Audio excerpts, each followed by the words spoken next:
Sandra? Descansei, tranquilo. Vocês não me deram trabalho. Que amor. Não, vocês não deram, vocês me ajudaram. Vocês são os Ficamos até as amores. 8 na cama, na casa dela, desde as 2. Que delícia!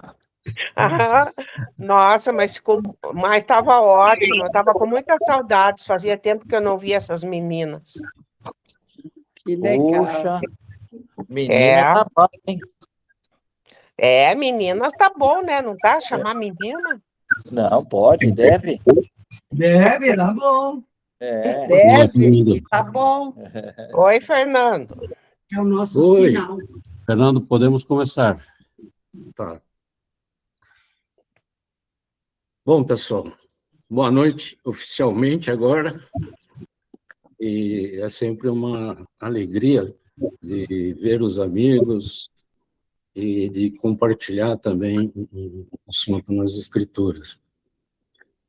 Esse tema que o João e o Pedro vão apresentar, eles apresentaram esse estudo num dos nossos encontros, que nós fizemos em final de maio, um encontro para refletir o futuro do nosso movimento.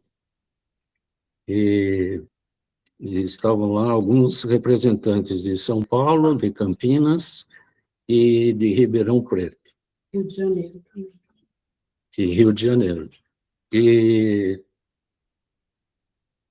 então, agora, foi tão interessante o estudo do Pedro e do João, que o Roberto sugeriu que a gente fizesse uma live para estender mais para as pessoas, para estender mais, né?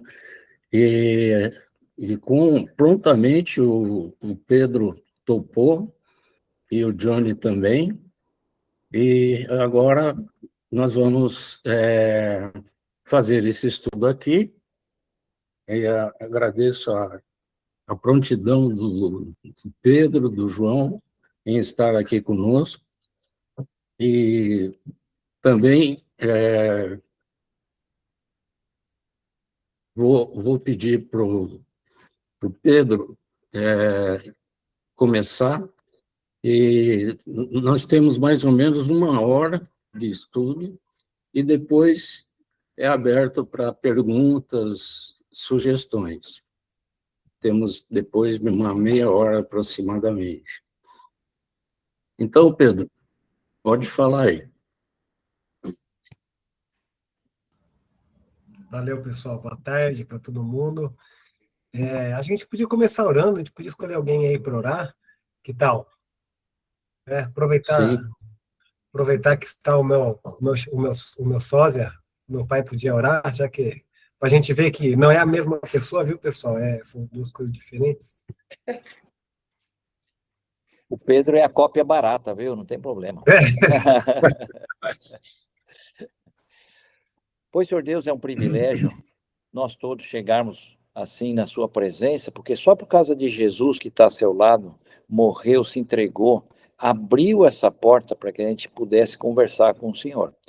Mas o mais interessante é que o Senhor é que ama a gente. O Senhor é que vem ao nosso encontro, o Senhor é que nos chama, o Senhor quer nos revelar e nos guia e nos carrega. Isso tudo, Pai, muito obrigado. Obrigado que agora a gente tem essa oportunidade de ouvir aí o João e o Pedro, e o que nós queremos é que teu Espírito os esteja dirigindo para falarem com a verdade que tem na sua palavra, verdade daquilo que o Senhor disse, e eles possam ser guiados pelo Senhor para que a gente tenha ouvidos para ouvir aquilo que o Senhor tem para nos dizer. E é por isso que nós começamos aqui orando, entregando nas tuas mãos. Esteja conosco nesse tempo, em nome de Jesus Cristo. Amém. Amém. Amém. Obrigado. É isso aí, a gente ia fazer uma breve introdução um ao outro, né, João? Eu não sei como apresentar o João. Eu acho que A melhor maneira de apresentar é se alguém não conhece o Johnny e a Lu ainda, é melhor pega um carro, vai para São Paulo e vai passar um tempo com eles, porque vocês não sabem o que estão perdendo. Acho que... É que eu falei que eu ia fazer algum elogio para ele, como ele começou antes, ele está gastando. Não, tem sido... Johnny, pode mandar ver aí, eu vou colocar a apresentação. Não, é o seguinte, a gente, primeiramente, a gente está contente de estar aqui, só queria deixar claro também que esse não é um estudo bíblico, certo? Diferente da maioria dos outros, que isso aqui é uma reflexão. Reflexão, então, você tem direito de concordar, discordar, pensar, não precisa responder nada, vai ter perguntas, mas você não precisa responder nada. Mas é uma reflexão. O que a gente tem visto também é que nós estamos com 62 anos de história, né, desde que Jimmy veio para cá, então nós estamos pensando, né, como que nós devemos continuar esse movimento. E aí o Pedro tinha uma reflexão muito legal que ele fez com a Flávia, e aí eu acrescentei algumas coisas que eu achei também que seriam importantes, e quando ele me manda o PowerPoint dele, fiquei pensando, cara, como que o cara faz isso, bicho? O cara passou 13 anos no Chile e vem com a bandeira da Argentina, meu. Aí eu falei, Pedrão, desculpa a pergunta, cara, mas eu não gostei muito dessa cor aí, azul, Argentina. Ele falou, é Argentina? Você não percebeu que era Argentina? Aí ele, enfim, né, para não ter que mudar o PowerPoint, ele fez uma adaptação, certo, cultural e temática. Então, essa é uma coisa que ele vai depois explicar melhor, né, Pedrão? Então, aqui o Johnny, a gente estava fazendo, na hora que eu coloquei aqui no PowerPoint, o Johnny falou, pô, não vai dar para a gente apresentar isso aqui do jeito que tá. Eu falei, da onde, Johnny? Não. Ele falou, mas olha lá. Aí eu fiquei olhando bem, e é que é verdade, olha só, quem fez esse PowerPoint era argentino mesmo. Eu falei, puxa vida. E é tão argentino que, olha aqui, se a gente vê a cor, é a mesma cor do negócio da Argentina. Eu falei, putz, aí em vez de mudar tudo, eu falei, ô Johnny, vamos, o que a gente pode fazer? Ele falou, é só a gente lembrar aqui, ó, eles têm 3 estrelinhas, pode ser campeão, mas a gente tem 5, então estamos bem, pelo menos por mais 4 anos, Johnny. Não, mais 8 anos, estamos bem, pelo menos. Né? E, além de tudo, tem um azul, olha lá, tem um azulzinho aqui no nosso. Então, vamos considerar que o azul é o azul do Brasil. E bola para frente. É isso aí. Isso aí. Bom, então, gente, só queria dizer o seguinte, né, que, como já foi falado, o tempo de apresentação, e nós fizemos no Brasil aí 3 encontros regionais para refletirmos sobre o futuro desse movimento. Eles já ocorreram, foi Sul, Sudeste e Nordeste. A gente pretende, em setembro, apresentar para vocês um relatório aí, né, do que foi concluído dessas reuniões. A partir daí, a gente seguir conversando, tá certo? Vamos lá, Pedrão. Vai lá. O Pedro tem o poder lá, porque é ele que vai me mexer. Bom, pode mandar bala aí. Aqui eu separei 3 versículos que falam sobre unidade, certo? E uma das coisas a gente sabe o seguinte, esse movimento, ele tem que ter a unidade de Cristo, porque senão, cada um pega a sua mala e vai para o Caribe, vai passear, vai fazer o que quiser. E aí Jesus, no dia da morte dele, na quinta-feira, ele falou isso numa reunião lá com os apóstolos, olha só, orando para o Pai, a fim de que todos nós aqui que estamos aqui, sejamos um. Como que a gente tem que ser um? Assim como Jesus e o Pai e o Espírito são também, né? E que nós tenhamos essa unidade em Cristo. Para que a gente tem que ter unidade de Cristo? E aí ele fala, para que o mundo creia que Jesus foi enviado pelo Pai. Ou seja, nós temos uma missão. Essa missão é testemunhar o Evangelho, e isso através da nossa unidade. Então, quanto a gente andar junto, quanto a gente andar em unidade, isso reflete muito nosso amor, reflete muito quem é Cristo, certo? No mundo. Um outro versículo que também eu acho que é legal é esse versículo aqui de Efésios, né? Ele fala o seguinte, Paulo fala, façam todo o esforço para conservar a unidade, ou seja, ninguém tem que criar unidade, porque a unidade Deus já nos deu, certo? O que nós temos que fazer é nos empenhar para manter a unidade, para conservar a unidade, certo? E isso num ambiente de paz. Então, ou seja, nós temos 62 anos de história e a gente tem que viver isso, esse espírito de unidade, mas também de paz, né? Que é o que a gente vai falar um pouquinho também. E o outro trecho, né, que é, na verdade, uma frase, né, que o que é essa unidade?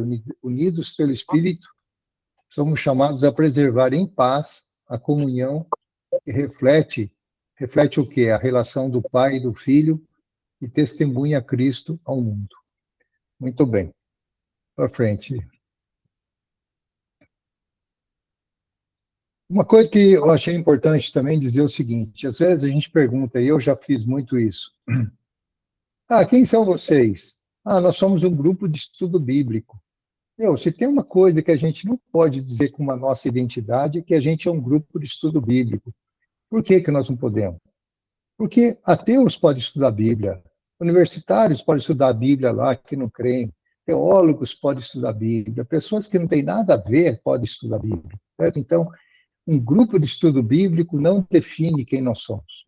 Então, essa é uma coisa que eu considero uma observação importante, né? Então, nós vamos discutir isso hoje, quem nós somos, certo? Outra coisa que nós não somos, uma turma que cresce por osmose. Ela vai crescendo, assim, está espalhada aí, ela vai surgindo, surge um aqui, outro ali. Isso não, nós também não somos isso. Também não é uma turma que cresce sem investimento intencional, ou seja, existe oração, existe trabalho, existe dedicação, existe tantas coisas que tornam esse caminho realmente intencional, certo? Outra coisa que nós não somos também, um grupo sem liderança, sem direção, sem cuidado. É visível isso. O que a gente tenta não fazer é aparecer demais, todos nós. Então, essa reunião aqui, essa live, ela aconteceu por quê? Por osmose? Não. Alguém pensou, alguém organizou, alguém convidou, alguém tem uma lista de nomes, alguém mandou. Só um exemplo pequeno. Quantas outras coisas estão acontecendo aí nas suas cidades, nas nossas cidades? Então, nós não somos um grupo sem liderança, como muitos falam, sem direção, sem cuidado e tal, certo? Muito bem, para frente. Então, essa pergunta, quem somos, ao longo dos próximos slides, nós vamos tentar também respondê-la, né? Vamos para frente, então. Aqui, não sei se tem alguém de Timbó aqui, a pessoa de Timbó vai falar assim, cadê Timbó aí? Então, Timbó não está aí, mas é por descuido, então, desculpa. Aqui, só para dizer, né, que esse movimento começou há 62 anos, em 1963, né, com a chegada dos dois casais, Jimmy e Margie, Ken e Carol, né, que vieram lá como missionários dos Estados Unidos. A gente sabe disso, acho que é a maioria que sabe. Eles se instalaram lá em Curitiba, certo? Qual que era a ideia quando eles chegaram? É fazer o que se faz nos Estados Unidos, que ajuda uma pessoa ela a conhecer a Cristo através das Escrituras, em comunhão, evangeliza, ajuda ela a encontrar uma denominação cristã para ela participar e segue, buscando outras pessoas. Só que aqui no Brasil, a gente sabe que Deus abriu uma outra porta. Pessoas começaram a ter interesse, mas não quiseram ir para uma instituição, se criou então esse paradigma, e aí, através das próprias escrituras, Deus nos deu uma direção, certo? E essa direção, né, com o tempo, acabou guiando o movimento para um outro caminho, né? Evangelização, discipulado, fundamentação na fé, né, fora de estruturas religiosas tradicionais, porém, de forma ainda alinhada com a cultura brasileira, na época ali, certo? Então, vamos para frente. Esse nosso chamado, eu só queria dizer o seguinte aqui, ó. Quando eu eu entrei na universidade lá em Campinas e conheci o Oswaldo. O Oswaldo foi a pessoa que me evangelizou. Vou falar bem rapidamente isso. Há 1 ano e meio antes, eu tinha saído de um seminário que eu queria ser padre. Fiquei 6 anos no seminário, entrei com 11, saí com 17.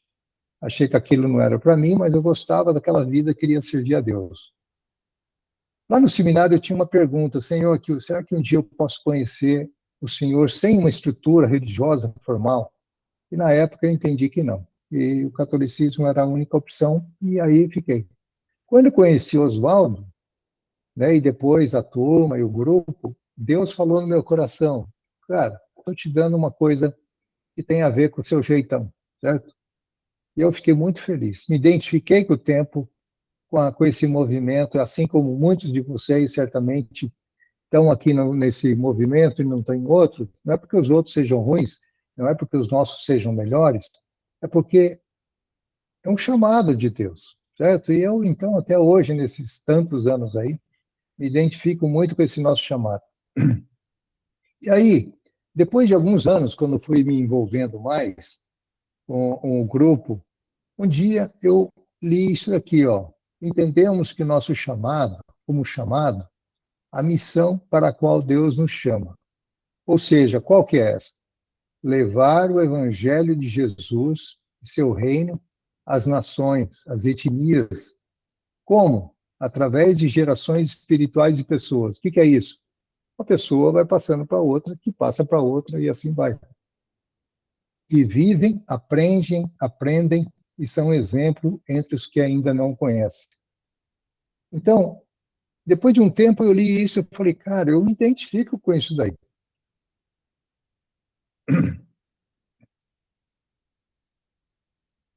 Pedrão, está por aí ou não? Está por aí. E aí, a visão, o que é visão? Visão é aquilo que a gente enxerga que vai acontecer um dia, algo longe, assim, mas é o que a gente espera ver um dia. E a visão que eu li um dia era isso, é ver o evangelho fluindo de forma viva, natural, né, sustentado pela oração, pelo Espírito Santo. Pô, eu sempre vi na minha vida toda, e vocês certamente, gente falando do evangelho com alegria, gente orando, gente movidas pelo Espírito Santo, falando com pessoas, com seus familiares, com seus amigos, pessoas que estavam com a vida detonada, sendo transformadas, o evangelho transformando vidas, e o impacto que isso causava na sociedade, no meio que elas viviam, né?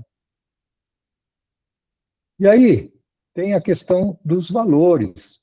Daí, junto com esse texto aí, tinha a questão dos nossos valores. Cara, quando eu li isso daqui, eu falei, eu fiquei emocionado na época, porque eu falei, é isso aqui que eu quero para mim, é isso aqui que eu acredito, é isso aqui que eu sinto em mim, eu sinto nas pessoas. Ou seja, esse desejo por conhecer, amar Jesus Cristo, certo? Desde que eu estava no seminário, é isso que eu buscava quando eu queria ser padre, lá como criança, mas não era aquele meu lugar. Mas eu queria isso, servir e amar Jesus Cristo, né? Depois, as escrituras, sabe? Uma das coisas que eu via que todo mundo nesse grupo que levava a sério era a Bíblia, meu. Se tinha uma pergunta, vamos ver o que a Bíblia fala. Se tinha um assunto, vamos ver o que a Bíblia responde. Tudo era Bíblia. Você não via as pessoas abrindo livro para responder perguntas. Não que os livros não sejam importantes, mas eu sempre via isso em todos os lugares que eu viajei, aqui na turma, as pessoas usando e abrindo a Bíblia, né? Depois, esse poder do Evangelho, meu.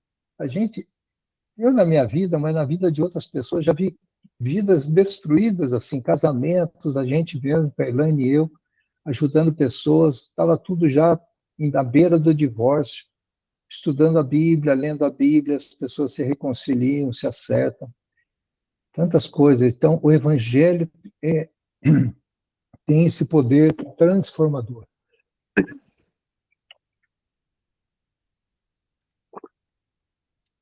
E também o direcionamento que o Espírito Santo nos dá.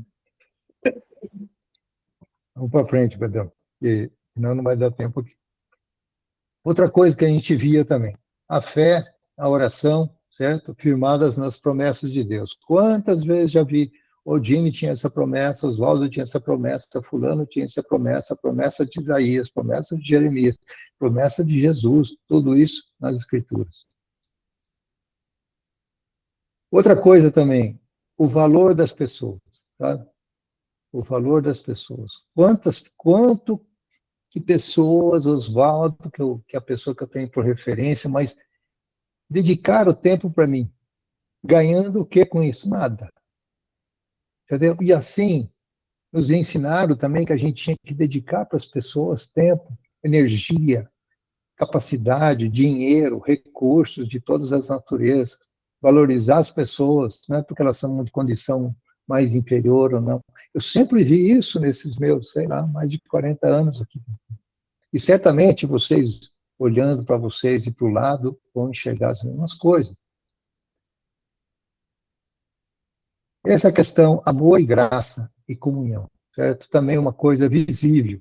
Você viaja pela turma aqui, você vai encontrar isso, amor, graça, esse relacionamento, essa amizade entre nós. E aí essas famílias, né, essa rede de relacionamentos, levando a mensagem para os outros lugares, né? A gente vê Criciúma hoje, que tem uma turminha lá, a família do Paulo Sérgio, que tinha parente lá, e assim vai, e tantos outros exemplos. E assim esses relacionamentos interdependentes em Cristo, certo? Ou seja, na turma a gente vê muitos parentes, certo? Que o primo levou o evangelho para a prima, o tio para o irmão e assim por diante, certo? Bom, mas uma coisa interessante, quando eu vi isso e me identifiquei, a pergunta era, o que é isso daqui? Aí eles falaram o seguinte para mim na época, anos depois, olha, isso daqui então, é a visão, chamado e os valores dos navegadores. Ou seja, navegadores do mundo inteiro, certo? Tem isso aqui em comum. Reunidos em uma reunião, várias reuniões, com mais de 100 países, tem isso em comum. Agora, as formas entre nós são diferentes, mas o nosso chamado é a mesma coisa. Então, eu fiquei feliz, porque eu falei, cara, eu sou diferente da turma do México, nós somos diferentes da turma dos Estados Unidos, nós somos diferentes, mas nós temos muitas coisas em comum. Então, aquilo me fez tão bem na época, e isso que eu achei que seria muito importante começar essa apresentação falando disso, né? Valeu, Johnny. Agora Beleza. vai a Argentina aí para vocês aí. A gente continua com essa pergunta, né? Então, vendo tudo isso, como nos definimos, né? Quem somos? Eu tive bastante dificuldade crescendo numa família de navegadores, né? Meu pai e minha mãe. E a gente escuta, o que a gente é? A gente é um movimento, né? A gente é uma turma? A gente é uma comunidade? Nós somos os navegadores? Acho que são perguntas muito interessantes para a gente se definir. E porque na Bíblia, olha que interessante, a palavra movimento e turma, ela não aparece do jeito que a gente está acostumado a usar, né? Então, o que aparece lá? Aparece, acho que o mais próximo seria lá a igreja primitiva de Atos, né? Acho que a gente se identifica bastante, né, com essa igreja primitiva de Atos. Aí gera aquela outra pergunta, mas então a gente é uma igreja, já que a gente se identifica com essa primeira igreja de Atos? Né? De novo, somos um ministério, somos navegadores, então... E qual a nossa relação com os navegadores, navegantes, né? Como o Johnny falou em tantas partes aí do mundo. Então, vamos olhar para a nossa história primeiro. A nossa história, que nem o Johnny estava falando, veio com uma forte influência aqui no Brasil pelo Jimmy e pelo Ken.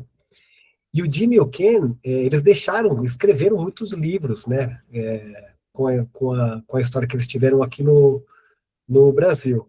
E para eles, né, respondendo essa pergunta sobre igreja e ministério, eles tinham muito claro que a igreja, ela é uma comunidade, ela é um espaço para pastoreio e cuidado espiritual, ela é uma expressão de corpo de Cristo numa cidade, né? Então, e o ministério não é a mesma coisa que a igreja, né?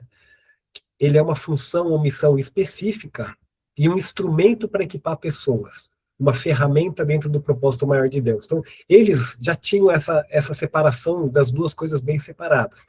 Por que a gente está falando isso aqui? Vamos ver para frente que a gente vai voltar e a gente já vai entender.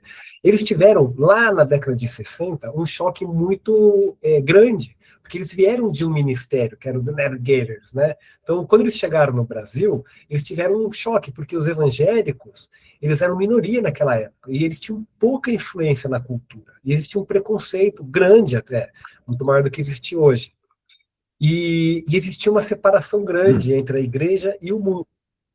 E o evangelismo, ele acontecia principalmente no ambiente religioso. Então, você queria falar de Jesus para alguém, você tinha que trazer, né, levar para dentro da igreja. E muitos cristãos acabavam não sabendo muito bem como viver no ambiente de trabalho, de universidade, ou fora daquele ambiente da igreja estrutural, né? Foi um choque grande que eles tiveram.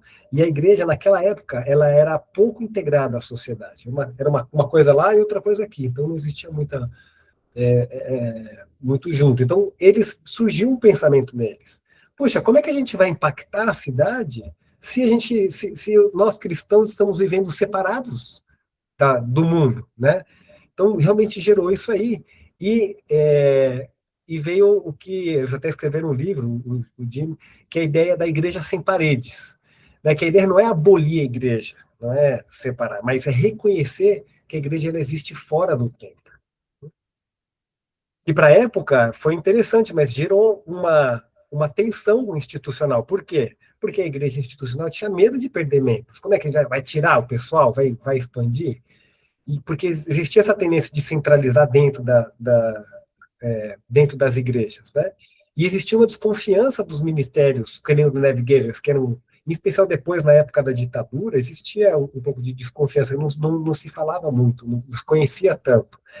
Então, o Jim e o Ken, eles tiveram, uma ideia muito interessante de mudar o foco de programas, que era o que tinha naquela época, para pessoas, e de eventos para relacionamentos. E a menor separação entre o sagrado e o secular. Né? Então, foram coisas muito inspiradas pelo Espírito Santo, muito interessantes. Porque assim você gera mais presença cristã no mundo real, que talvez para a gente hoje é mais simples, mas realmente para aquela época foi algo muito fantástico.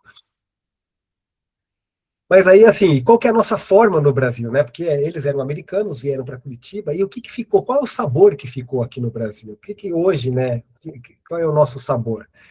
E o Aldo falou uma vez, a gente tem, né, o livre, leve e solto, é um evangelho que a gente não contaminado, né? E o não contaminado não significa melhor ou pior, significa que a gente não quer passar Jesus e alguma coisa, a gente quer realmente viver Cristo nas pessoas. E quando a gente fala que a nossa forma aqui no Brasil é um evangelho não contaminado, é que a gente não quer proibir, nós queremos evitar formas que muitas vezes dividem igrejas. Por exemplo, circuncisão, parece algo besta, mas eu duvido que alguém em algum estudo bíblico, quando, né, o encontrão assim, quando vai no banheiro fazer xixi, os homens ficam olhando para o lado assim, ó, para ver se o seu companheiro é circuncidado ou não. Espero que nunca tenha acontecido isso, mas para a gente não tem um problema. Antigamente era um problema isso, mas hoje em dia não. A gente não tem esse problema de você é circuncidado ou não é circuncidado. Mas outros, por exemplo, batismo, né, aqui na turma, tudo bem, se você foi batizado ou não foi batizado, aspersão, imersão, não é algo que a gente evita algumas formas que a gente não quer que isso seja um empecilho para a pessoa conhecer Jesus, né? Mas tem outras coisas que também, às vezes, não são são um pouco mais sutis. Política, por exemplo, né? A gente deveria evitar falar de política, porque pode ser que, poxa, eu não quero que a política impeça a outra pessoa a conhecer Cristo, ou evangeliqueis, né? Então, são várias coisas que a gente tem que pensar de realmente, a nossa turma tem essa forma de evitar coisas que dividem, ou que separam, ou que impedem a pessoa de chegar. Outra forma que é muito interessante é o ombro a ombro, a gente está aqui, né? Ombro a ombro, a gente não precisa, vai falar com tal pessoa lá porque ele é mais importante, não, a gente realmente crê que o Espírito Santo vai falando através de um dos outros, mas é um ministério, é uma turma muito bacana, é pessoal, né, é íntimo, a gente quer realmente envolver as crianças, as pessoas, entrar no dia a dia, nos nossos problemas. E outra forma que é interessante que tem bastante disso, né, dos estudos bíblicos, domingões, encontros, é um formato muito legal aí, que a gente vê em várias partes do Brasil. Mas isso não responde ainda a pergunta, se a gente chama igreja um ministério, voltando lá atrás. Né? Se alguém se sente desconfortável com essas palavras, pode mudar para outra coisa, a gente vai mudar depois, tá? Mas estou tentando usar as palavras que estão na Bíblia, porque a igreja, a palavra lá é eclésia, né, ou eclesia, o que a Bíblia diz, né, sobre a igreja. A gente falou lá do Jimmy e do Ken, mas o que a Bíblia diz? A igreja ela não é um templo, são pessoas, é uma comunidade, é uma assembleia, né, é o corpo de Cristo, onde Jesus é o cabeça. Há diferentes membros, mas só há um corpo. Todos somos chamados para viver na igreja, nesse corpo, na eclésia, né, que está lá em Efésios 4. Às vezes, claro, que nem Paulo fala, né, a igreja, ou a casa, a eclésia que se junta na sua casa, realmente existem expressões, mas só existe uma igreja. Agora, ministério, que vem da diaconia, que pode se confundir com os dos diáconos, ministério ele é diferente na igreja, ele é um serviço confiado a Deus, para a edificação do corpo. Né? Ele está ligado com um dom ou função no corpo de Cristo, ele está ligado com uma ação, né? E é Deus quem escolhe e dá. Então, existem muitos diferentes ministérios que estão servindo a igreja no corpo. Então, são duas coisas separadas. E olha só que interessante, o Jimmy e o Ken, eles vieram de um ministério, mas quando eles chegaram no Brasil, eles deixaram muito daquele sabor que a gente viu lá atrás, veio por causa disso. E ainda existe hoje, que nem o Johnny falou. Porque olha só, essa aqui é o site dos navegadores lá dos Estados Unidos. E a primeira página, fiz aí uma foto, olha só que a primeira coisa que aparece lá, dos navegadores. Estudo bíblico, discipulado, evangelismo, oração. São coisas que a gente se identifica muito, né? Porque veio daí que apareceu. E outra coisa interessante, olha essa aqui é o site deles internacional, olha de todos os lugares do mundo, aonde que foto que eles quiseram colocar aí, né? O Miguel viu a foto, isso aí, Rio de Janeiro. E olha que interessante, o que aparece lá? Os navegadores internacionais, eles se definem como movimento ou ministério. O movimento é interessante porque ele tem a ver com ação, né? A gente está nessa coisa que não é ficar sentado, a gente está todo mundo participando, mas ele é considerado como ministério. E o foco é conhecer a Cristo, torná-lo conhecido e ajudar os outros a fazer o mesmo. Tem a ver com isso aqui, ó, alcançar, discipular, capacitar, viver entre as pessoas que ainda não conhecem, né, os perdidos. Então, é daí que vem do Ministério dos Navegadores. Mas a pergunta é, tudo bem, sobre os navegadores internacionais, e no Brasil? O que a gente é? Então, no Brasil, eu vou contar uma história, né? Imagina que isso aqui, essas bolinhas verdes, é um grupo de estudo bíblico, tá? Mas olha que interessante, nesse estudo bíblico, muitas vezes Deus tem, né, algumas pessoas, elas se sentem identificadas, a gente mudou para o azul, elas se sentem identificadas com a missão, né, com o chamado, aquele do discipulado, do evangelismo, aquilo que o Johnny falou lá na frente. Então essas pessoas parece que Deus vai colocando realmente algo no coração delas, né? E assim, existem vários grupos de estudo bíblico. Imagina que fosse uma cidade, né, aqui em Ribeirão Preto ou São Paulo. Então, essa cidade, eu vou colocar como uma eclésia, como esse amarelo como que está em volta. Né? Essa é uma turma, é uma comunidade que se junta ali. E assim, existem outros lugares que também tem isso aí. Então, olha que interessante, os grupos eles podem se unir através dessa eclésia, do amarelo, mas é importante também lembrar que os azuis, a gente acaba se juntando, né, numa liderança, num serviço local, né, as pessoas que têm, que nem foi falado, o Fernando falou que, né, se juntou para pensar no futuro, então existe essa tendência de se juntar numa liderança local, e isso, claro, está ligado com o regional, nacional, na América Latina e global, então está conectado, que nem o Johnny falou, a gente pode ir num estudo dos navegadores lá no outro lado do mundo, a gente vai ver que realmente tem muitas coisas em comum, porque está ligado. Mas ainda não pergunta, agora voltando sobre igreja e ministério, isso é uma coisa de como eu enxergo, né? Que no Brasil, para tirar essa palavra ministério ou igreja, eu vou mudar para uma cor. Então, a gente vê assim, aquele azul, que são os navegadores do Brasil, eles é um ministério que atua com o navegador global. Essas pessoas que têm esse chamado, essa vontade de discipulado, a gente vai chamar eles de azul, tá? E a turma, que é a gente, todos os grupos que é a igreja, a gente vai chamar de amarelo, tá? Então, às vezes é fácil separar, às vezes não tanto, porque, né, tá tudo meio bagunçado. Mas por que é importante separar entre azul e amarelo? Porque é igual pregos e parafusos. Se às vezes a gente não consegue separar, a gente pode estar tentando fazer e parafusar o prego ou martelar o parafuso, né? Então, quando a gente consegue separar algumas coisas, a gente vê que existem funções e ferramentas diferentes, que é legal poder diferenciar algumas coisas. Porque, olha aqui, quando a gente vê nos azuis, que é aquilo que a gente viu, vem os verbos, né? Conhecê-lo, torná-lo conhecido, ajudar os outros a fazer o mesmo. A gente quer chegar a alcançar os perdidos, a discipular as pessoas. Mas uma hora esses perdidos, eles vão ser encontrados, e a gente vai acabar vivendo em comunidade, que está aqui o amarelo. E essa comunidade ela é muito mais complexa e tem muito mais necessidades do que o discipulado. Então, não todas a gente não vai conseguir resolver tudo o que o amarelo precisa através de discipulado, de estudo bíblico, ou a gente vê isso, a gente vê que existem coisas complexas, existem a terceira idade, existem pais doentes, existem saúde mental, existem muitas coisas bem complexas que é importante a gente lembrar também. Então, por isso que é interessante separar, porque se a gente vai tendo uma coisa bem saudável, a gente vai podendo alcançar mais pessoas, e então a gente pode ter realmente o azul saudável e o amarelo saudável, né? E olha que interessante, a gente vai ver o azul, que é o ministério, ele tem um foco. Qual que é o prego, né, o martelo para o prego? O foco do azul é focar e alcançar, discipular pessoas. É capacitar, é liderança, é serviço, é unidade. Né? Então, às vezes a pessoa não basta só ela estar num estudo bíblico, ela quer, não, eu quero me capacitar, eu quero me ajudar o outro a fazer estudo bíblico. Aconteceu comigo, o Márcio, eu lembro uma vez a gente participava de um grupo de estudo bíblico, quando a gente era adolescente, o Márcio falou assim, a partir do próximo estudo, cada um vai fazer um estudo. Eu falei, louco, eu não sei fazer estudo. Não, eu vou te ajudar. E foi uma mudança de vida, foi aquele azulzinho acendendo em mim, né? Eu falei, pô, mas que legal. Ele estava me capacitando, ele estava me ajudando. E a eclésia e a igreja, ela é diferente, Amarelo, ela tem outras necessidades, ela tem um contexto de olhar as pessoas com as outras realidades mais complexas. E existem coisas importantes para a gente saber das etapas da obra, porque uma obra bem-sucedida não significa uma obra madura. Cada obra tem etapas diferentes e ela pode ser madura em etapas diferentes. Tem até um material que acho que muitos de vocês conhecem, foi o Raul Ortiz, que trabalhou bastante nisso, que são as etapas do ministério, né? Então, existem materiais que já foram criados para isso, que é muito interessante, porque a gente quer realmente que o amarelo também seja saudável. E olha e por que às vezes a gente se confunde? Porque realmente está junto.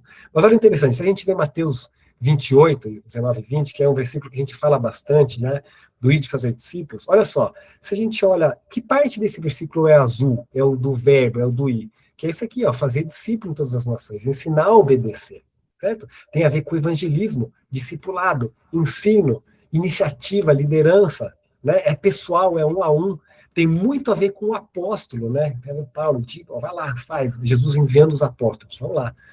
Mas tem amarelo nesse versículo? Tem também, olha lá, batizando em nome do Pai, do Filho e do Espírito Santo. Né? E o batismo, o que tem a ver aqui no batismo? Tem a ver com uma nova identidade, com uma imersão. Então, eu lembro que uma coisa que para mim me ajuda muito, eu não sei se vocês já escutaram uma vez do Nicandro de Colofão, que era um poeta e médico grego, um pouco antes de Jesus, que ele escreveu uma receita de picles. Aí eu vou perguntar, o que tem a ver picles com Mateus 28? Porque é o seguinte, nessa receita, é um dos documentos que daquela época, que do grego aparecem essas duas palavras, o bapto e o baptizo. Então, por ter no mesmo documento, ajuda muito a entender o que realmente significa a palavra baptizo. Porque, assim, na receita ele falou o seguinte, para fazer o picles, a gente tem que mergulhar o pepino, né, na água fervente. Então, você pega o pepino e mergulha ele. É esse batismo que a gente está falando? Não é mergulhar, não é você colocar e tirar, né? Ele tem outro significado, ele está falando assim, ó, e depois de você fazer isso aqui, você baptiza o pepino. Você mergulha e deixa ele lá na solução de vinagre. Porque o que vai acontecer? Ele vai mudar, vai acontecer uma mudança de estado, ele vai se transformar em picles, seja, né, o pepino ou outra coisa. Então, é aquela coisa é uma nova identidade. Esse é o batismo que a gente está falando aqui, é de trazer as pessoas para Jesus, para dentro de casa, para ter um relacionamento, para serem transformadas por Jesus. Né? Não é algo pontual, é algo que vai ser o resto da vida. Então, esse é o batismo que a gente está falando aqui. E tem a ver com uma comunidade, com uma comunhão, com relacionamentos, né? Que a gente tinha falado antes, são comunidades complexas, né? A gente faz parte do mesmo corpo, com idades diferentes, gerações diferentes, né? Então, é bem complexo, mas é importante a gente pensar nessas coisas, porque existem desafios e também existem necessidades. E é importante que as pessoas também possam suprir essas necessidades, né, nessa comunidade. E tem muito a ver com os diáconos e com os pastores, né, de a gente estar cuidando dessa comunidade. Beleza, vamos falar agora da nossa jornada pessoal. porque agora a gente estava falando do todo, vamos falar um pouquinho de como é que funciona quando alguém participa da turma, como é que uma pessoa chega, né, na nossa turma. A gente vai fazer uma parte cronológica, que é mais ou menos assim. Geralmente as pessoas, ou a gente, né, a gente acaba entrando num estudo bíblico, que é a porta de entrada, que alguém, né, um azulzinho foi lá, preparou o estudo, convidou, organizou, e a gente acaba tendo um grupo de estudo bíblico. E nesse estudo, independente da pessoa onde ela está na vida, a gente quer que realmente ela possa estar crescendo no relacionamento com Cristo, que ela conheça, seja conhecida por Cristo e amadureça no relacionamento com Jesus. Então, vai existir um processo de evangelismo e de discipulado. Mas o que é interessante é que a partir daqui, né, Deus, ele tem um chamado diferente para cada um. Algumas pessoas, e aí não vou ser eu, não vou ser ninguém que vai dizer, Deus tem chamado para cada um. Para algumas pessoas, ele vai realmente chamar para que seja lá o azulzinho. Não, eu quero que você realmente sirva, né? E a gente fala às vezes liderança, mas a palavra liderança tem a ver com serviço, né? Às vezes pode ser mal interpretada, mas realmente quero servir, eu quero ser um azulzinho, eu quero realmente fazer parte disso, eu quero ser capacitado nisso. Então Deus bota esse chamado nela. Outras pessoas não. Outras pessoas, elas estão chamando, Deus está chamando de repente para uma outra coisa, para estar servindo na obra local. É uma pessoa que eu sempre lembro disso, é minha mãe, que, nossa, tem um coração, literalmente coração de mãe, e serve a casa, abre a casa, e, nossa, faz uma coisa fantástica. E às vezes essas pessoas, elas não aparecem tanto, né? Mas são super importantes também. Né? Às vezes pessoas que são acamadas, ou pessoas que estão cuidando Então tem muita coisa de estar servindo em outra maneira também.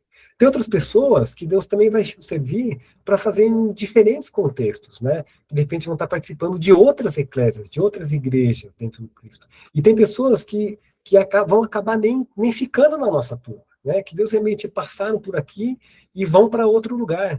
Tem um caso muito interessante aqui de Ribeirão Preto, que é o Juninho, que é um cara fantástico, né? E ele, né, o Almir que evangelizou ele, o Almir Amit, se cuidaram e tal, e eles estão participando de uma outra igreja, mas olha que interessante, Deus chamou eles para lá, uma igreja super grande, e eles têm esse DNA dos navegadores, mas quando eles estão lá, é tão interessante porque a igreja está crescendo muito, e Juninho, não, pera lá, pessoal, a gente tem que pensar no 1 a 1, de focar, de não perder essa essência do discipulado, de a gente realmente fazer as pessoas conhecer Cristo e não se perder. Então é muito interessante, porque a gente não pode pensar de que a gente perdeu uma pessoa se ela foi para um outro local. Né? A gente devia se sentir feliz que Deus chamou ela para um outro ambiente e Deus tem um propósito para ela em outro ambiente, né? Então é algo muito interessante. E também às vezes a gente também não querer impor uma coisa, né? Você tem que ser azul, você tem que ser... Não, de repente Deus tem para ela outra coisa. Então realmente a gente poder se ajudar nisso, saber o que Deus tem para cada um, né? Outra coisa que é interessante é o seguinte, em Atos 6, tem no comecinho, os apóstolos, os discípulos lá de Jesus, eles estavam com um problema que as viúvas, algumas viúvas gregas, elas não estavam recebendo apoio que elas precisavam. Eles falaram, poxa, pessoal, a gente não pode negligenciar o ministério, né? Eu sou avô, de repente, eu não posso... eu não consigo fazer as duas coisas. A gente não consegue separar bem. Então, se a gente fala do versículo antes, né, que as viúvas estão sendo esquecidas na distribuição de áreas. Então, eles falaram, pera lá, vamos separar isso aqui. Quem que Deus está chamando para ser o amarelo, para que seja esse aqui, do Atos 1? Né? E era Estevão, olha só, Estevão foi um deles, né, um cara potente, mas ele ia cuidar de distribuir alimento, para que os outros pudessem se dedicar no que Deus estava chamando. Então, uns Deus chamou para servir alimento, outros Deus chamou na palavra, né? E nenhum é mais importante do que o outro, são coisas que Deus separou. Então, Atos 2 e Atos 1. E por que isso é importante? Porque não existe banco de reserva, nem aposentadoria no time de Jesus. Né? Aí eu perguntei, que posição que Deus quer que jogar? A nós, né? Eu coloquei você, mas é nós. Né? Ele quer a gente ali em Atos 2, ele quer realmente que seja azul, o que Deus nos está chamando? Né? Porque todo mundo, né? Jesus, ele continua ativo, ele está jogando, ele continua trabalhando, ele continua no time. Né? Então, em que posição ele quer que a gente esteja atuando junto com ele? Porque não existe nenhum que não seja útil nas mãos dele. Até as crianças, em especial as crianças. E agora, já indo para o final, meio que concluindo, né? Assim, então, enxergando tudo isso, o que a gente pode pensar de que seja, do que é importante para a gente pensar no futuro, né? Chegando nessa conclusão, o que a gente vê que são necessidades? E uma das coisas existe uma necessidade que a gente vê de realmente ter equipes de serviço ou liderança nas cidades. Por quê? Porque realmente a gente que nem foi falado, é um movimento, a gente tem essa questão de mover. E se não tem pessoas que estão movendo, né, é algo importante. Tem uma história bacana aqui, porque a gente está em Ribeirão, a gente morava no Chile, e faz 1 ano e meio que a gente está aqui em Ribeirão, e o Almir e a Mitzi estão aqui, a gente admira demais eles. E o Almir e a Mitzi se sentiram, de repente, né, poxa, tá passando isso para frente. E eles convidaram, que Deus realmente está sentindo que já não era mais para eles estarem na frente aqui da cidade de Ribeirão. Falei, puxa vida, então, como é que a gente vai fazer? E eles chamaram algumas pessoas, falaram assim, ó, pessoal, vocês se juntem e pensem no que Deus tem chamado para poder estar servindo essa cidade, para ter estudões, para ter, né, de pensar de como tá juntando isso. Então, foi muito interessante, tá sendo muito legal. Foi juntado na semana passada, acabamos juntando um pessoalzinho, de pensar nisso, poxa, como é que a gente vai fazer para estar juntando, para que essa cidade a gente possa estar juntando mais velho com mais novo, vendo as necessidades, tem sido muito legal. São Paulo é um caso muito fantástico, a gente admira eles, são super organizados, eles têm estudões todo mês, e, nossa, as crianças têm estudo, é algo lindo, que tem pessoas que nem o Johnny falou, que nem esse estudo, tem pessoas que estão por trás pensando, né? Então, a gente vê que isso é algo super importante de pessoas, não precisa ser uma pessoa, mas pessoas que estejam, né, pensando nas cidades, nas regiões do país, para que isso possa realmente ser bem estruturado. Outra coisa que é interessante é desenvolver essa clareza, né, pensar entre o azul e o amarelo, né, porque a gente quer que os azuis possam estar fazendo bem e o amarelo também, não separado. Às vezes a mesma pessoa pode estar nos dois lados, mas a gente não pode, de repente, achar que sustentando um estudo bíblico é tudo certo. Não, às vezes as pessoas precisam não, mas o estudo bíblico não é suficiente, eu quero ser discipulado, eu quero ser um desafio que a gente tem agora aqui, que a gente está começando de novo em Ribeirão, com os domingões, que a gente vai fazer já no mês que vem, e as crianças, né? Quem que vai estar cuidando das crianças? Então, vai ser um mês, depois a gente vai estar capacitando, tem pessoas que talvez nunca fizeram, a gente te ajuda, então, né, é aquela coisa de suprir uma coisa, ao mesmo tempo aproveita para estar ajudando. Então, eu acho bem interessante nisso, de pensar nas duas coisas, porque as duas coisas em paralelos e conjunto precisam ser saudáveis e estar crescendo. E não só, e aí também na questão do processo pessoal, o que Deus tem para cada um, né? Com o que Deus está me chamando? A gente não pode, né? Se a gente está se sentindo meio no banco de reserva, não, pera lá, vamos lá, até o fim.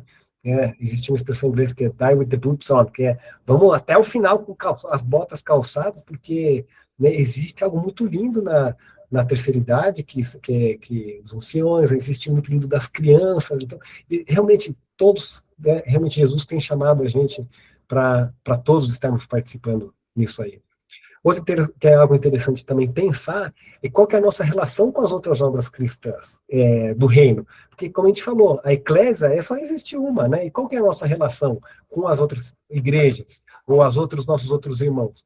Porque algo que é importante a gente pensar, nós não somos o que sobra da igreja, né?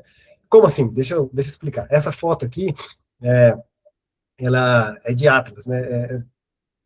É de uma cultura grega, mas acho que a foto ela reflete bem que é o seguinte: antigamente as pessoas acreditavam que Deus fazia tudo, Deus que fazia o sol nascer, o sol se pôr, Deus que mandava a chuva, tudo era Deus, explicava. E aconteceu que bem no Renascimento, no Iluminismo, começou a existir mais razão humana em observar a natureza. Então, por exemplo, Copérnico, ele tirou a Terra, ele descobriu que a Terra não está no centro do universo.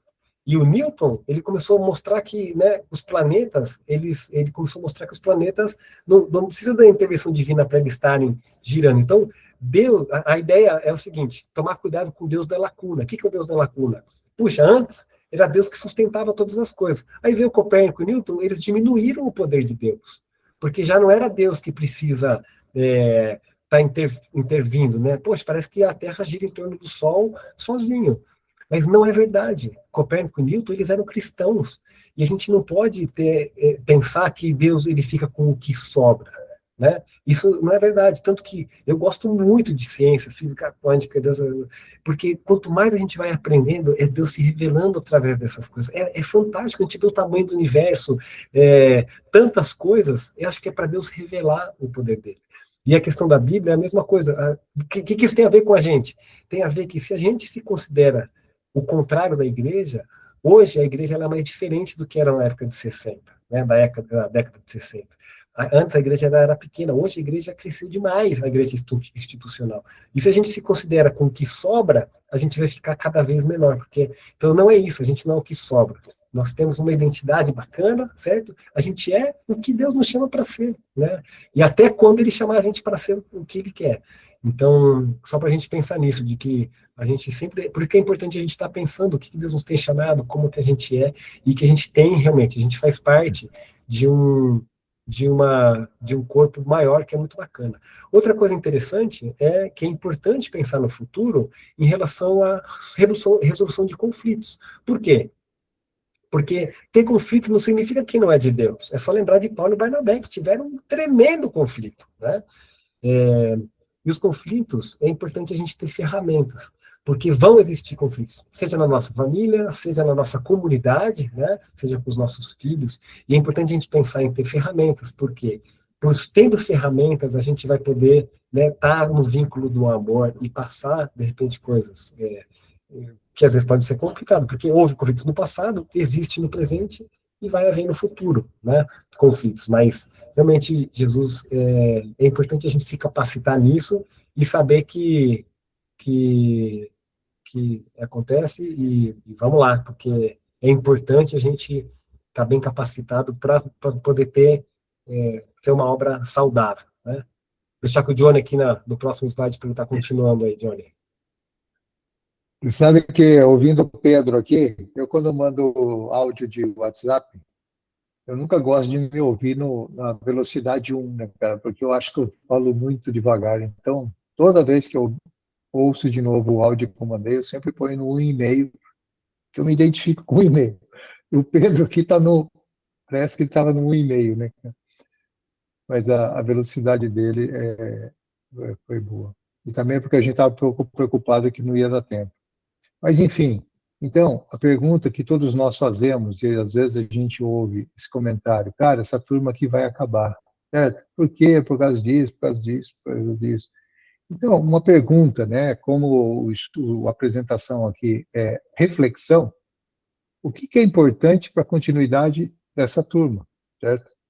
Bom, uma das coisas que a gente entende que toda a história da igreja teve que acontecer, e se acontecer, já é um dos pilares mais sólidos que temos, que é orarmos juntos de uma forma constante, ou seja, localmente, as pessoas estarem orando, grupos de oração, regionalmente, nacionalmente, isso é vital, certo? É vital.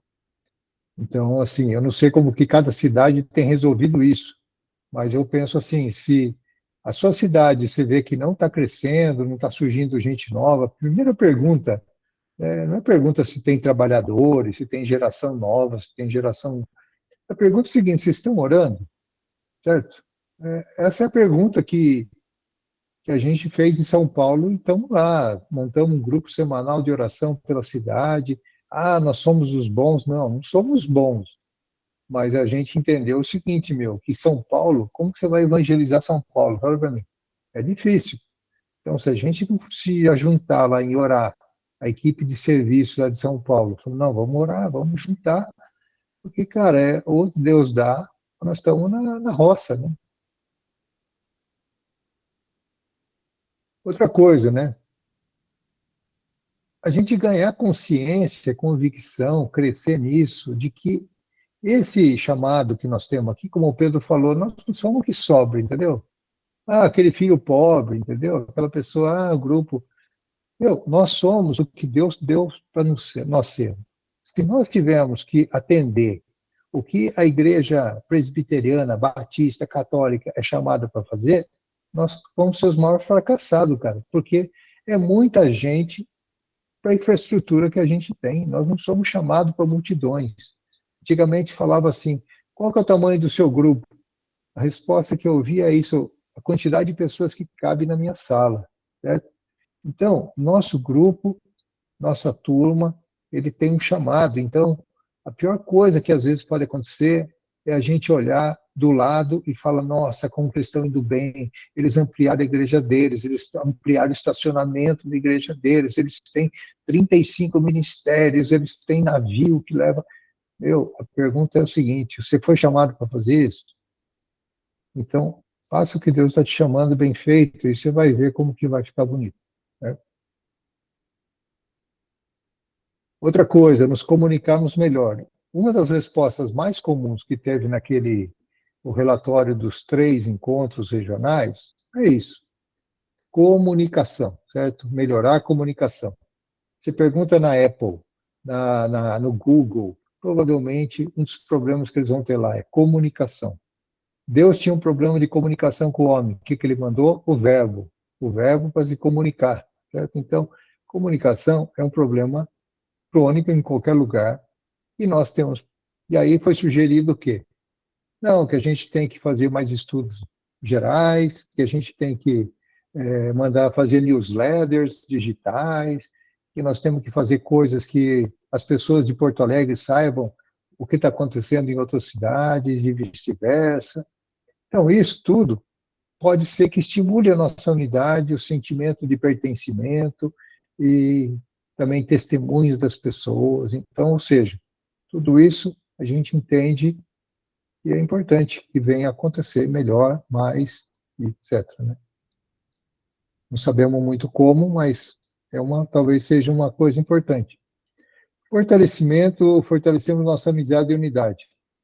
Outra coisa que foi muito falado também nesses encontros, visitar outras turmas, promover intercâmbios, encontros e tal. Então, uma das coisas que eu falei há pouco, o Nordeste vai fazer um encontro em setembro também, no penúltimo fim de semana de setembro. O Sudeste vai fazer um encontro regional no último final de semana de setembro. Nós vamos mandar um convite primeiro para o Sudeste, depois a gente quer ampliar esse convite mandando para as turmas do Brasil.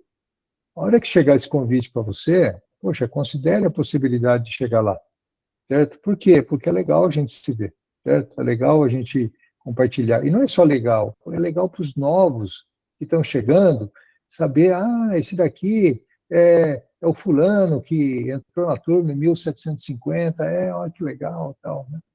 Então, é isso que pode dar ânimo também para a gente em pequenas coisas. Bom, então fica a pergunta, né? Fica uma pergunta que nós não vamos responder agora, mas o que é importante para dar continuidade a esse movimento? Simplesmente deixar do jeito que ele está? Ou temos que fazer alguma coisa, não temos que fazer nada, o que nós estamos fazendo já está ok? Essa é uma resposta que nós não estamos comprometidos a dar aqui hoje. Né? Mas obrigado pelo tempo, e agora tem as perguntas aí, né? Obrigado, amigos. Obrigado, João e Pedro, Pedro e João. É muito esclarecedor essa atualizada desse tema e creio que está motivando, está animando a muitos. E agora, então, vamos para as perguntas. Antes de você formular a pergunta, dê o seu nome e a cidade de que você está falando. E ative o microfone. Conseguimos, Johnny, ó. Parabéns. Uma hora, hein? O Pedro cortou um monte de coisa lá. Oi, tudo bem? Eu estou aqui no carro, mas perdi o início. Eu sou Coraci de Florianópolis. Eu sou nova, apesar de ser velha, mas sou nova no grupo. E, assim, essa questão do pertencimento é algo interessante, né? Porque eu posso dizer que agora que eu estou começando a me sentir pertencente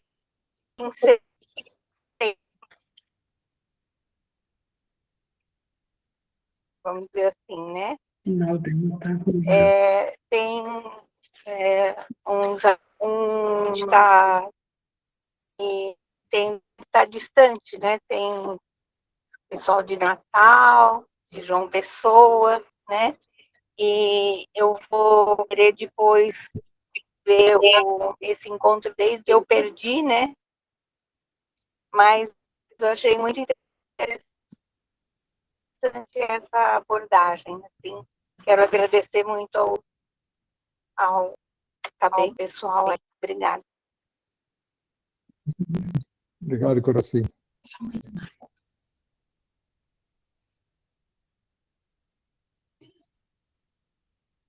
Quem quer falar agora?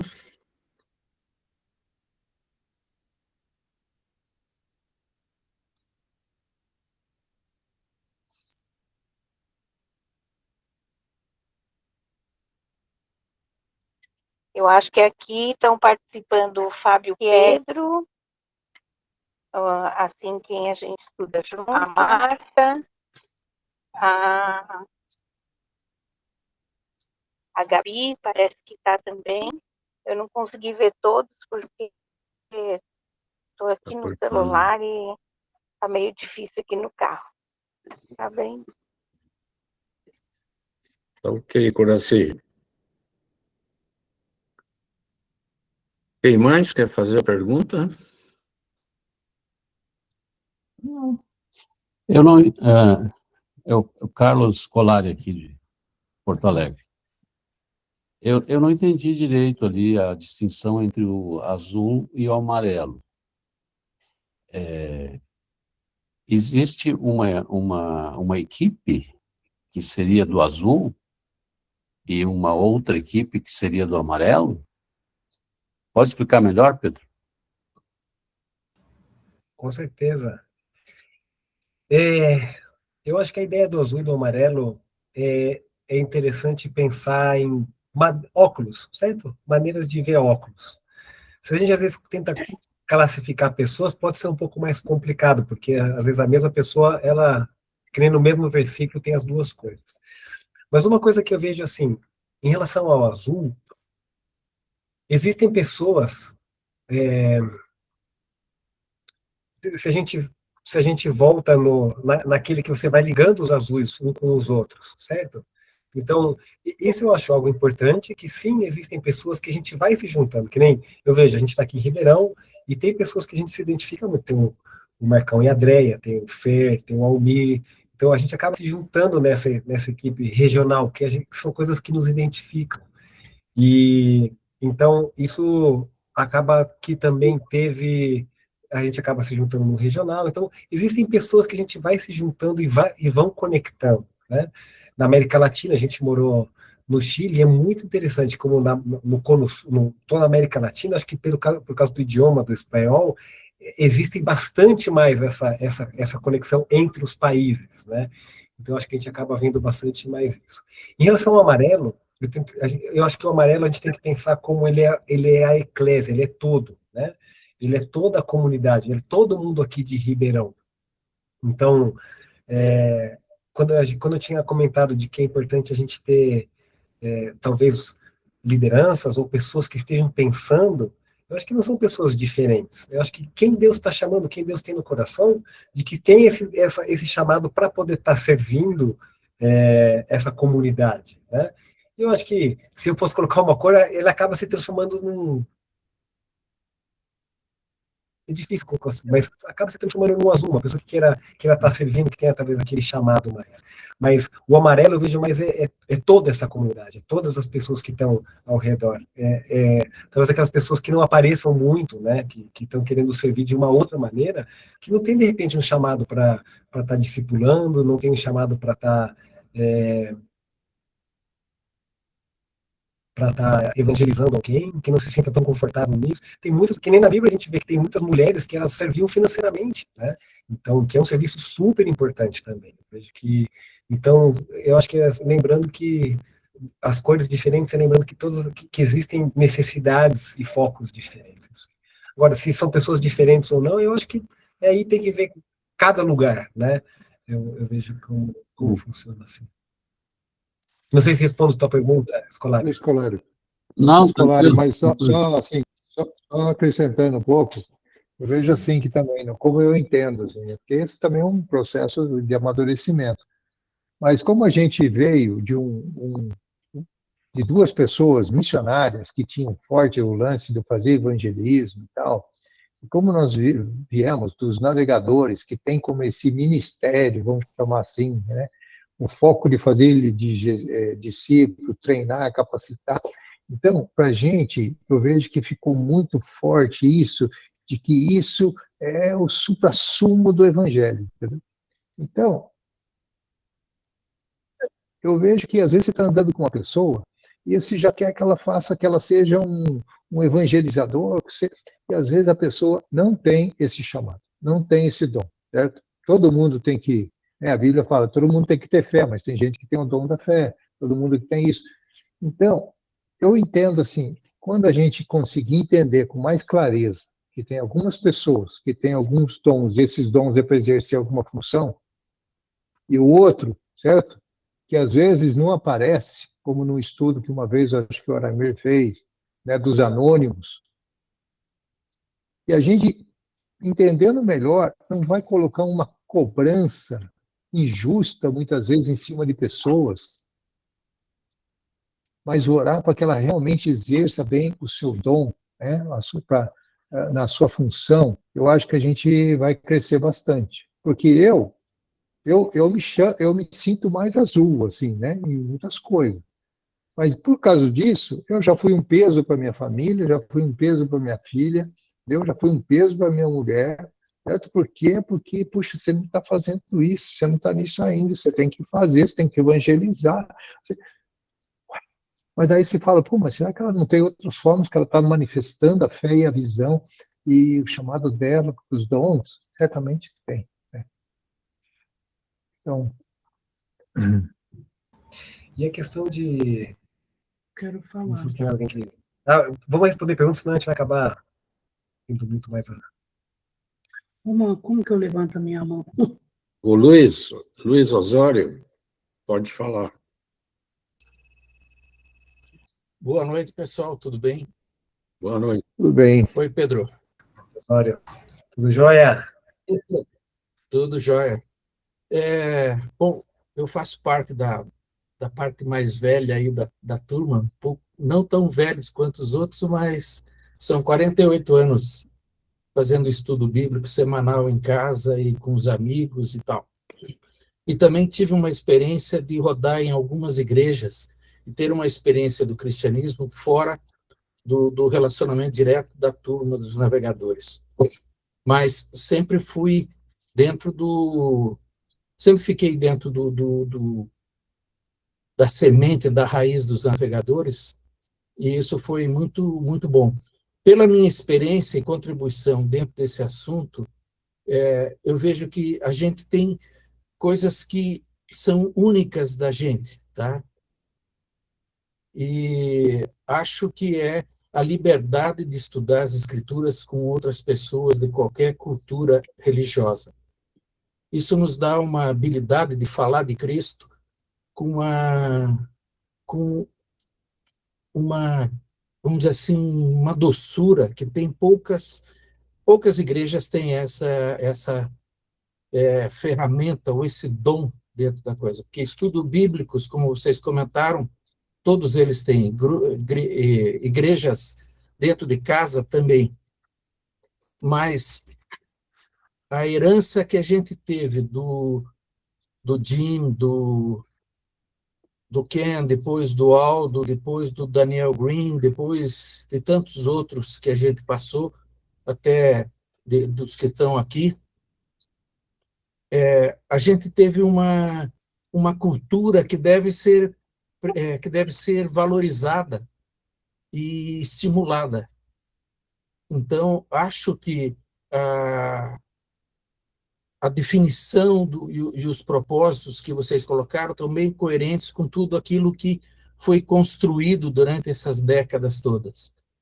E vejo também algumas falhas que a gente teve, porque a gente deixou de se unir várias vezes, principalmente nós de Curitiba e do sul do Brasil, a gente acabou ficando um pouco mais, vamos dizer, lentos nesse processo. Então, vejo que a gente tem que incentivar isso, retornar esses contatos, e dentro do contexto atual da geração, como eu vejo que está indo a geração atual, aonde a gente vai passar por um processo de questionamento da fé muito forte nas próximas gerações, o estudo bíblico e a profundidade com que a gente pode abrir as escrituras para mostrar para os jovens e para as crianças que estão vindo aí nessa geração toda, é uma ferramenta muito importante. Mas a ferramenta a gente tem, mas os operadores dessas ferramentas somos nós, os cristãos e os que estão levando a palavra. Então, uma das coisas que a gente tem que ter é essa possibilidade de ter a coragem de abrir as escrituras e se aprofundar a um nível mais profundo do que as igrejas tradicionais têm. Isso faz com que a gente possa levar a palavra para a geração atual, principalmente para os mais jovens, para os filhos, agora eu já falo filhos e netos, tá, que estão vindo aí. A gente tem que estar alavancando eles com aquele conhecimento que Jesus fala: eu tenho muita coisa para falar para vocês, mas vocês ainda não estão maduros para ouvi-las. E João fala, Jesus falou tantas coisas e escreveu, falou tantas coisas, se a gente fosse escrever todas que ele falou, não caberiam os livros, nem os data centers na nossa geração. Então, essa herança que a gente teve ali é fundamental. Então, podem contar comigo para a gente avançar e continuar firmes aí na palavra. Valeu, Osório. Michele, está na sua vez. Olá, tudo bem? Nossa, muito bacana ouvir vocês falando sobre o trabalho e assim, com uma identidade tão bacana, tão expansiva, né, dentro do mundo e do reino. E eu só queria fazer uma breve colocação que a gente tem realmente aquela função, tanto o amarelo quanto o azul, permeado no nosso meio, nosso ambiente. E muitas vezes as pessoas pensam, poxa, eu não sou um azul, não sou aquela pessoa que está levando as escrituras e estudando com pessoas e trazendo pessoas novas, mas geralmente essas são pessoas que vão todo dia para o seu trabalho, trabalham fielmente, executam com integridade e com o amor e a expressão de Cristo nos seus meios de trabalho. E eu acho que essas pessoas jamais devem pensar que não estão fazendo ministério no meio dos seus ambientes de trabalho. Não creio que existe uma separação entre o trabalho sagrado e o trabalho que fazemos, né, como profissionais. É realmente completamente integrado perante Deus. Então, para aqueles que vão ao seu dia, trabalham, põem lá seu expediente de 8, 10 horas, que sejam animados, que também estão fazendo aquele trabalho de ministério onde estão. Sim. Era só isso. Boas palavras, hein? Bom. Diva vai falar. Sim. Então, era uma situação muito parecida com o que a Michele colocou. Você tem que tirar o som lá na base. Então, se você não se identifica com o grupo azul, você pode pensar, esse grupo dos navegadores não é para mim. Eu já vi muita gente pensar assim, não é, é lá embaixo. Você tem que tirar o som lá do computador. Do computador. Tirou? Ele está ativado. Não, tirar. Fazer um xizinho. Desculpa, gente. Tirar o som do computador aqui embaixo, ó.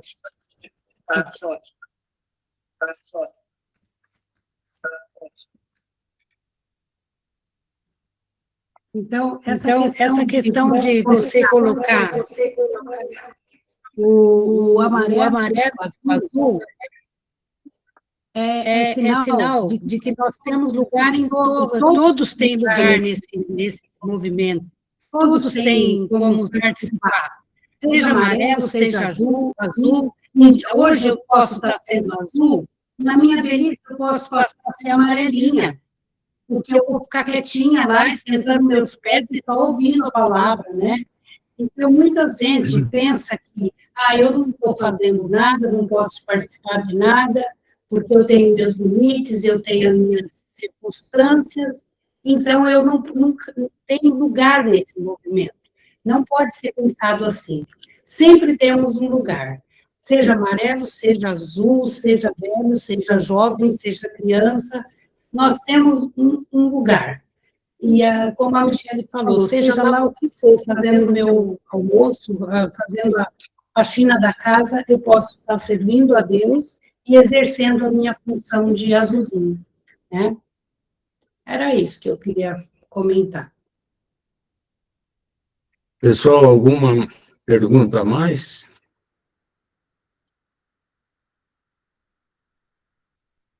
Então, vamos encerrando essa sessão. E vou pedir para o Oswaldo. Oswaldo.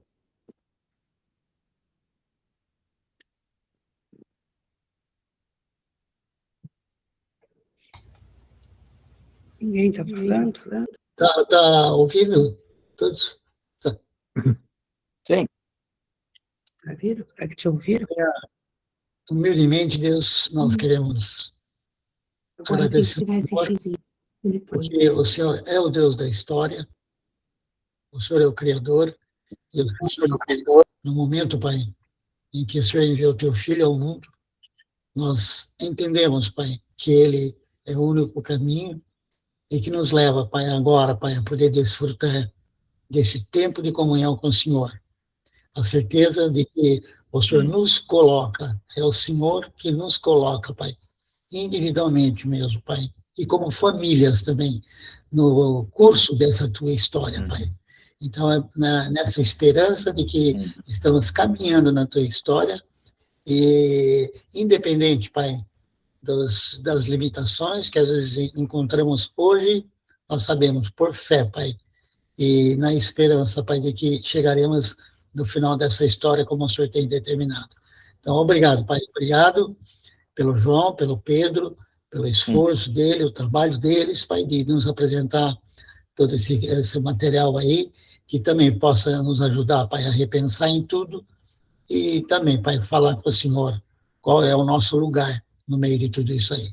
Te agradecemos por pessoas que fizeram uma contribuição muito grande no nosso passado, e que agora, Pai, nós ficamos como eles, Pai, sempre naquela expectativa de que as nossas gerações também vão chegar lá.